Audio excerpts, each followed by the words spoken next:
Okay, this is Michael Pepper for MMABay.co.uk in association with FightDentist.com with UFC middleweight Michael the Count Bisping. Thanks for joining us, Mike.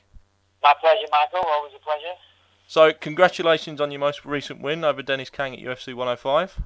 Thank you very much. Going into the fight, you were the underdog with a lot of the American media. What did you think about that, and was it nice proving your point on the night? Yeah, absolutely. It was definitely nice, Yeah, it's funny, a lot of people said I was the underdog, and now all of a sudden when I beat him, it turns out he was washed up and all the rest of it. But it's not what people were saying before the fight. Yeah, it was nice to prove a point. I've worked very hard to improve my all-round skill set, and as has the team at the Wolfslayer, all my coaches, and I've been very lucky to have a lot of people helping me. I've worked very hard since I've been involved in the sport to improve myself, and I thought I could beat Denis right from the start, and I've always believed I can compete with these, that caliber of fighter.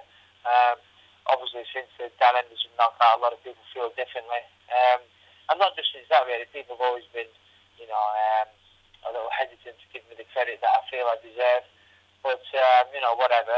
I just keep trying to plod on, do my thing, and hopefully I'll turn it eventually. So, to answer your question, yeah, it was very nice to get the win. Denis is a respected opponent. He's very, very skillful.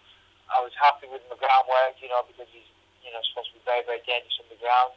So I felt I showed off a nice ground game there.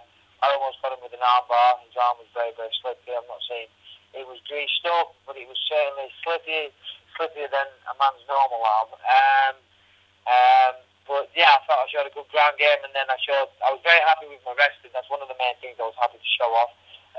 I've been working my wrestling very, very hard. I've got to thank Mario Shikata and Zach Wright, Rampage's wrestling coach. I've got to say a special mention to Zach for the wrestling, and a special mention to Mario Shikata for the jiu-jitsu.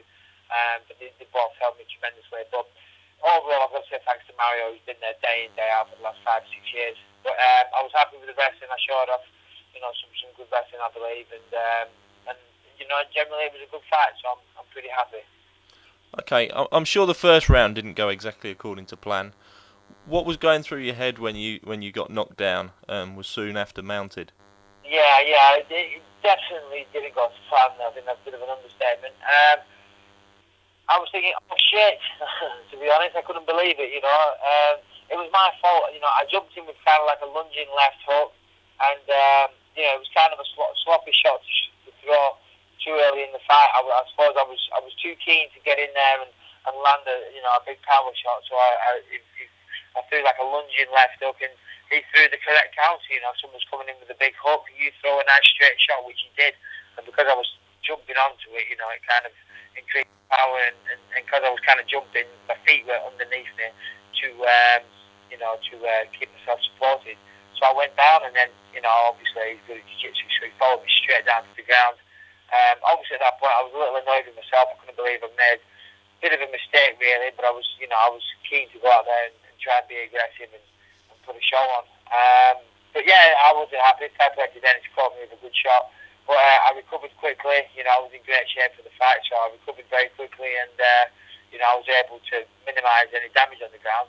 That was the first time I've been mounted in a fight, and even though I've had over 20 professional MMA fights, I've always still fought, because I've got good mount skates, but you always wonder how, if you're panicking the mount. But I thought I defended the mount beautifully, so I was happy with that. Okay, many fans and critics have been very impressed with your jiu-jitsu during the first round.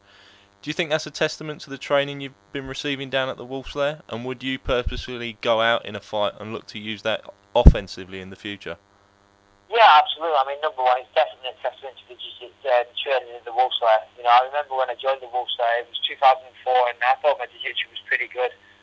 But Mario, felt otherwise. It was most definitely, and it was definitely a shock when I first got in there and rolled with the likes of Mario and some of the guys they had there at the time. And, it was a shock, and I realised I had a lot to learn. But, I've been very lucky to train with Mario, and, I've learned a lot ever since. That's definitely a testament to Mario. So what was the second part of it? Oh, about being offensive. And yeah, that is one thing. People have always spoke, saying, oh, this doesn't really have a ground game. In my training, I've been lucky enough to, travel the world and, you know, spend a lot of time in America, and I've trained with a lot of high-profile people and a lot of highly regarded jiu-jitsu people, and I often tap them out or, you know, completely negate their ground game to where they can't do anything to me. And I've often thought, you know, I should maybe try and be a bit more offensive with my ground game. So who knows, maybe it's something, because I'm yet to get a submission in the UFC, so maybe that's something I might think about in the future.